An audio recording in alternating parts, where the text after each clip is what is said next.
أعوذ بالله من الشيطان الرجيم بسم الله الرحمن الرحيم والتين والزيتون وطور سينين وهذا البلد الأمين لقد خلقنا الإنسان في أحسن تقويم ثم رددناه أسفل سافلين إلا الذين آمنوا وعملوا الصالحات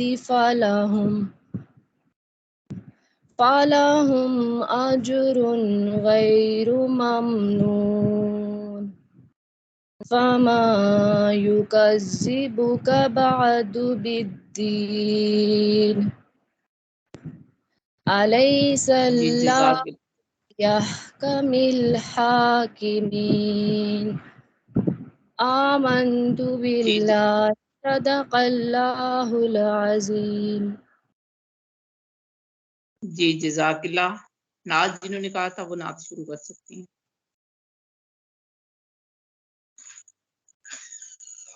السلام علیکم. وعلیکم السلام. آواز ٹھیک آ رہی ہے؟ اپنا سپیکر آن کریں. سپیکر آن کریں پہلے. یہ کال بٹن کے ساتھ تیسرے نمبر پہ سپیکر ہے, یہاں ٹچ کر کے آن کریں اسے.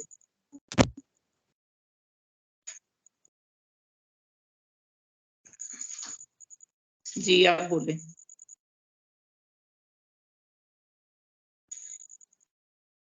میم میرا اسپیکر آن ہے, آواز آ رہی ہے آپ کو؟ اب آ رہی ہے, آپ بولیں تھوڑا. جی میم السلام علیکم. میں نعت پڑھنا چاہ رہی تھی میم. جی پڑھیں بالکل. بسم اللہ الرحمن الرحیم. رہا دل میں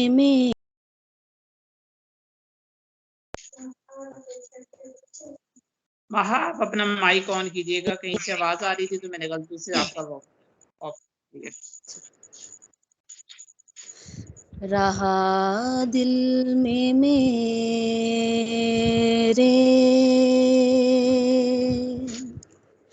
خیال محمد, نظر آئے مجھ کو جمال محمد, رہا دل میں میرے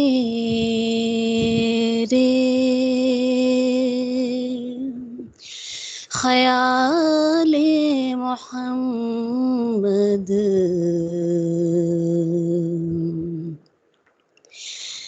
الہی یہ آنکھیں میرے کام آئیں, الہی یہ آنکھیں میرے کام آئیں, کہ دیکھوں میں ان سے جمال محمد, نظر آئے مجھ کو کمال محمد,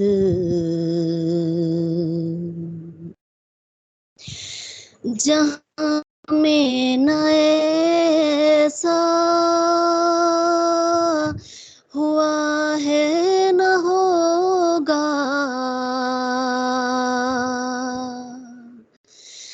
جہاں میں نہ ایسا ہوا ہے نہ ہوگا, نہیں ہے جہاں میں، نہیں ہے جہاں میں مثال محمد، نظر آئے مجھ کو جمال محمد،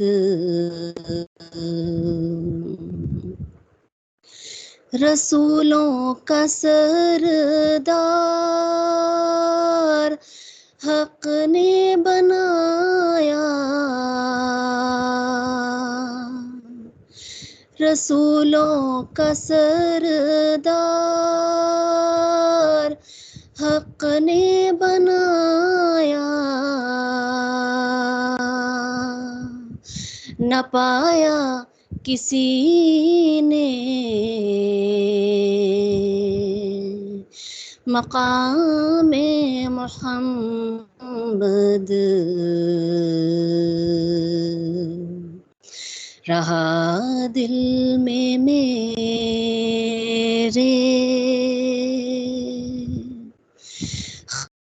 خیال محمد،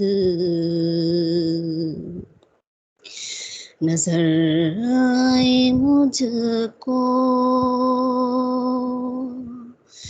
کمال محمد، صدق اللہ العظیم۔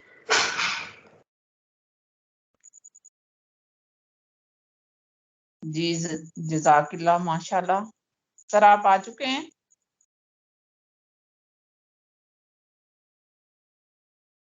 جی کوئی اور بندہ بھی نعت پڑھ سکتا ہے؟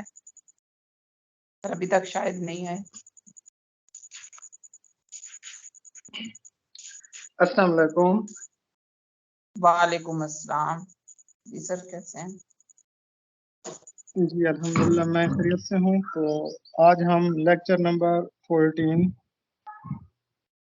کا باقاعدہ آغاز کرتے ہیں۔ جی سر۔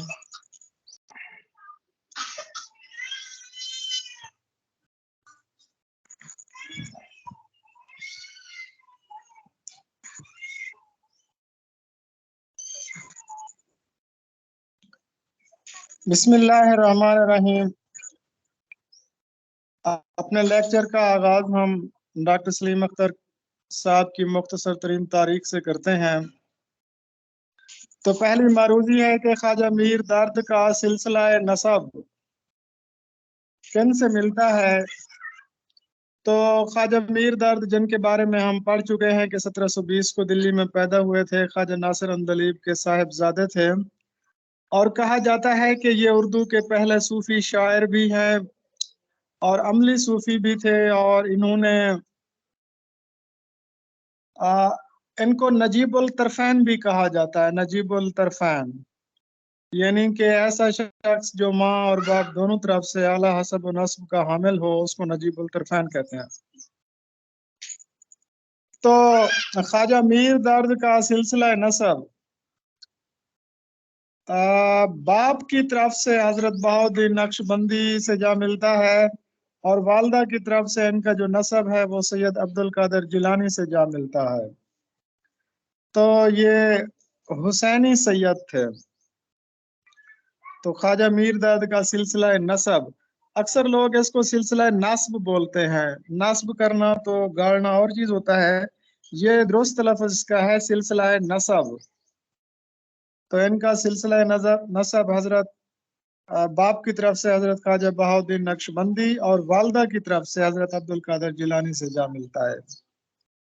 خواجہ میر درد کا ایک دیوان ریختہ یعنی اردو میں بھی ہے، مختصر سا دیوان ہے، اور ایک دیوان فارسی میں بھی ہے۔